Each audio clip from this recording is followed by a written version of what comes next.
E aí pessoal, como vão? Nesse vídeo vamos falar um pouco sobre a representação simbólica das roupas do imperador e da bandeira imperial brasileira. Durante mais de 300 anos, desde 1500, a nação brasileira era uma colônia extrativista do Reino de Portugal.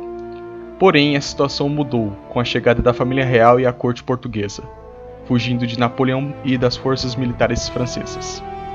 A família real chegou em Salvador em janeiro de 1808 e seguem para o Rio de Janeiro em março, lugar onde se instalaria a corte portuguesa e o centro administrativo português.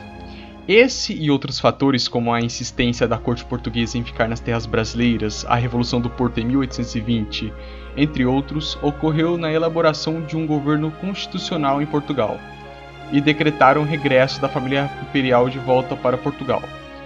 Dom João VI retornou, mas deixou seu filho, Dom Pedro I, no Brasil. Após conflitos entre representantes brasileiros e portugueses na formação da nova Constituição de Portugal, motivou ainda mais a idealização da separação do Brasil de Portugal.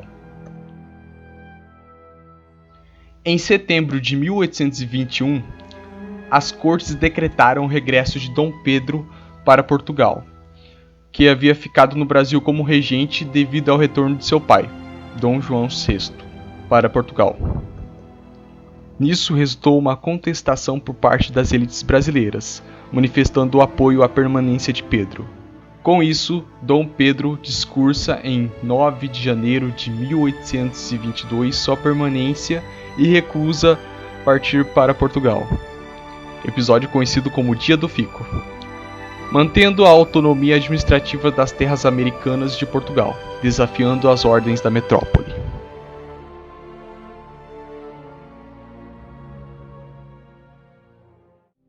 Em decorrência desses recentes acontecimentos e por parte das relações conflituosas das elites do Reino Unido do Brasil e da metrópole portuguesa, gerados a partir de interesses antagônicos de projetos políticos, levaram com que no dia 7 de setembro de 1822, nas margens do rio Ipiranga, Dom Pedro I, após receber duas cartas, uma de sua esposa, a imperatriz brasileira Dona Leopoldina, e a outra do ministro José Bonifácio, acabou proclamando a independência do Brasil, brandando o famoso Independência ou Morte.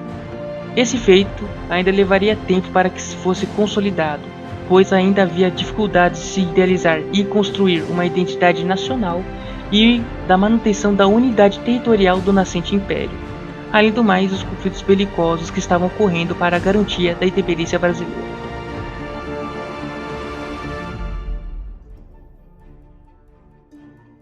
Com a independência, novos símbolos imbuídos de uma idealização de união nacional e a uma representatividade dos valores e costumes deveriam ser criados e implantados para que a sociedade se reconhecesse como nação.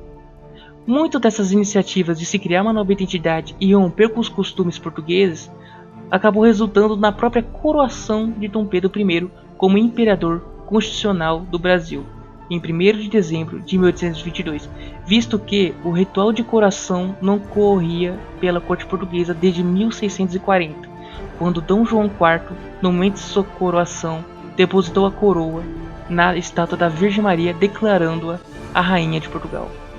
As roupas de Dom Pedro I seriam feitas e adaptadas de novas simbologias. As cores verdes e amarela estariam representando respectivamente as dinastias dos Braganças e a dos Habsburgos.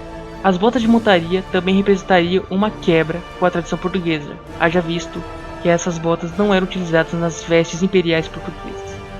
Além disso, o manto imperial se assemelhava em muito com um poncho, que era uma espécie de manto utilizado pelas populações da região sul do Brasil, muito conhecidos como gaúchos. Igualmente, a pelerine era feita com papas de tucano, representando a cultura indígena e a sua arte plumária. A coroa, símbolo do poder e legitimidade do monarca, assim como do próprio Estado, acompanhava adornos que representavam a nova nação.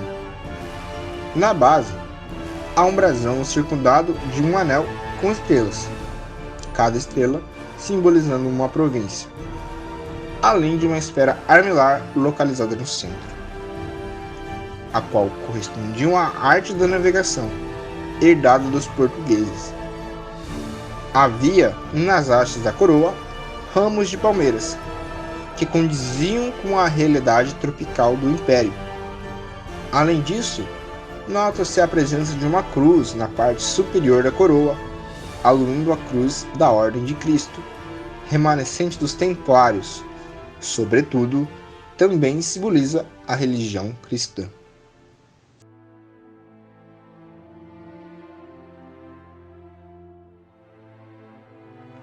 Outro elemento de grande importância nacional era a bandeira do Império Brasileiro.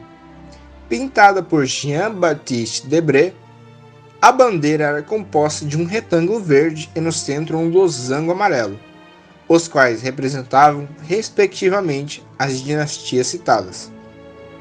Sobre o losango amarelo encontra-se um brasão com uma coroa que era o símbolo do regime monárquico. No brasão havia uma esfera armilar, instrumento de astronomia aplicado às navegações, sobre uma cruz vermelha, referente à Ordem de Cristo, envolta por um anel azul carregada com 20 estrelas de prata representando as províncias do Império naquela época. Depois da tomada da Cisplatina, as 20 estrelas se tornaram apenas 19, e 2 ramos ao lado do brasão, um de café e outro de tabaco, representando os 2 principais produtos agrícolas da época.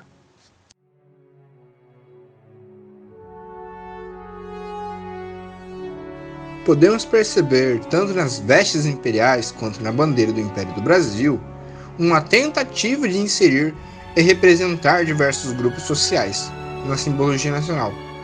O gaúcho e os povos nativos são um desses elementos, que são caracterizados nas vestes imperiais, além das cores verde e amarela, representando características do território brasileiro, como as palmeiras e suas principais produções.